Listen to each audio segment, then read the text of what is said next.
মাছের তেল বন্ধুরা যদি ঠিকমতো ভাজা হয় তবে আর কিছুই লাগে না, কেবল মাছের তেল দিয়েই পুরো ভাতটা খেয়ে নিতে পারবেন দুপুরবেলা। তবে ভাতটা গরম হওয়া চাই। এর জন্য দেখুন আমি যে মাছ নিয়েছি, সেই মাছের বড় মাছ, সেই মাছের পিসগুলো তুলে রেখে দেবো। দেওয়ার পরে মাছের তেলগুলো এখন রান্না করার ইচ্ছা। প্রথম পাতে খাওয়ার জন্য মাছগুলো তো রান্না করবই। এই মাছের সঙ্গে একটু ডিম আছে। মাছের তেলটা ভালো করে ধুয়ে পরিষ্কার করে তুলে নিয়েছি। নাড়ি ভুড়িগুলো সমস্ত বাদ দিয়ে নেওয়ার পরে সামান্য 1 চিমটি লবণই দেবেন আর একটু হলুদ মাখিয়ে প্রথমে একটু রেখে দিন। তারপরে কিন্তু মাছের কিছুটা গন্ধ আসতে মাছের তেল থেকে চলে যাবে। এরকম যদি ডিম একটু থাকে তাহলে তো আর কথাই নেই। কড়াই খুব সামান্যই তেল দিয়েছি আর একটু কালো জিরে দিয়েছি যাতে টেস্টটা দ্বিগুণ বেড়ে যায়। 1-2 কাঁচা লঙ্কা যোগ করেই দিতে পারেন আর একটু রসুন অবশ্যই দেবেন।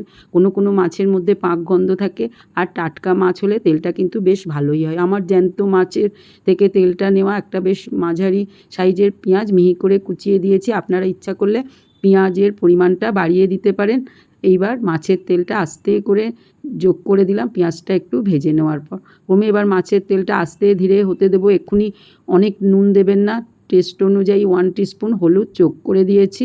দেওয়ার পরে দেখুন একটা কাঁচা লঙ্কা কেটে দিলাম। এইভাবে যত নাড়াতে থাকবো বা আস্তে করে চাপা দিয়ে দিন। মাছের তেল কিন্তু প্রচুর ফাটে আর বড় মাছের তেল হলে বেশি ফাটে। দেখুন চাপাটা দিন আর খুলে দিন। এরকম তেলটার থেকে দেখুন গলে গলে চর্বিগুলো তেলটা আরও বেশি পরিমাণে বেড়ে যাবে।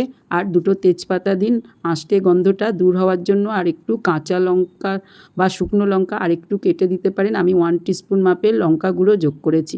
এইবার আস্তে ধীরে নাড়িয়ে নেব মাছগুলো ধীরে ধীরে।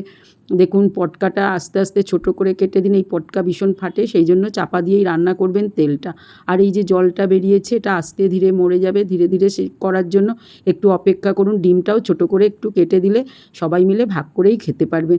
যাই হোক এইভাবে চাপা দিয়ে দিয়ে দেখুন এই অবস্থায় চলে এসছে। এইভাবে মাছের তেলগুলো যাতে ধরে না যায় মাঝে মাঝে নাড়িয়ে দেবেন, কারণ জলের ভাগ থাকার জন্য যত ড্রাই হয়ে ভাজাটা হবে ততই কিন্তু তেলটা বেরোবে আর সঙ্গে লেগে কিছুটা পুড়ে যেতে পারে। ঠিক এরকম যখন ভাজা ভাজা হয়ে আসবে, দেখুন অনেকটা আপনার হয়ে এসছে 60-70%, তখন গ্যাসটা কিন্তু আমি আস্তে ধীরে করছি। ডিমগুলোও বেশ ভাজা ভাজা হয়ে গেছে। তবে বন্ধুরা প্রথমে আমি লবণ যোগ করিনি। লবণ যোগ করলে বীভৎস ফাটবে, জল বেরোবে, আপনি একদম মুখে হাতে লেগে যেতে পারে, এক বিচ্ছিরি কাণ্ড হবে। যখন এরকমভাবে হয়ে যাবে তখন মাছের ডিমগুলো একটু ছোট করে কেটে দিন। ভেতর পর্যন্ত কাঁচা থাকবে, লবণ ঢুকবে না আর খেতে ভালো লাগবে না গরম ভাতের সঙ্গে।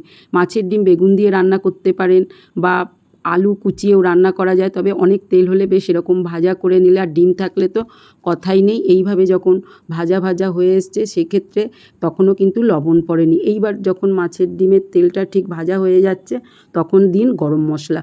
গরম মশলাটা দিলে একদম পাক গন্ধটা থাকলেও বন্ধুরা দূর হয়ে যাবে। আর যারা আঁশটে গন্ধ সহ্য করতে পারেন না তাদের জন্য কিন্তু এটা খুবই জরুরি। তবে এর একটা সুন্দর স্মেল নিয়ে আসবে মাছের তেলের মধ্যে।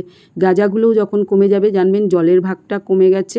এইভাবে আস্তে ধীরে দেখুন কড়াইয়ের মধ্যে এরকম লেগে যেতে পারে। এবার আস্তে আস্তে নাড়িয়ে এগুলো তুলে রেডি করে নিন। একদম কাঁচের মতো কিন্তু মাছের ডিমের তেলটা হয়ে গেছে, অথচ পুড়বে না। এইভাবে নাড়িয়ে চাড়িয়ে যখন হতে থাকবে তখন এবার অবশেষে যোগ করুন লবণ, যেটা ছাড়া কোনো কিছুরই টেস্ট আসে না। আর একটুখানি গ্যাসে তাপটা বাড়িয়ে দিন মিডিয়ামের দিকে, ভালো করে সব নাড়িয়ে নিন। ক্রমে তেলটা রেডি হয়ে গেল। ব্যাস বন্ধুরা, গরম মশলা দেওয়ার পরে তো আর কিছুই লাগবে না। গরম ভাতে পরিবেশন করে দিন প্রিয় মাছের তেল। আজ এই পর্যন্ত, সবাই ভালো থাকবে।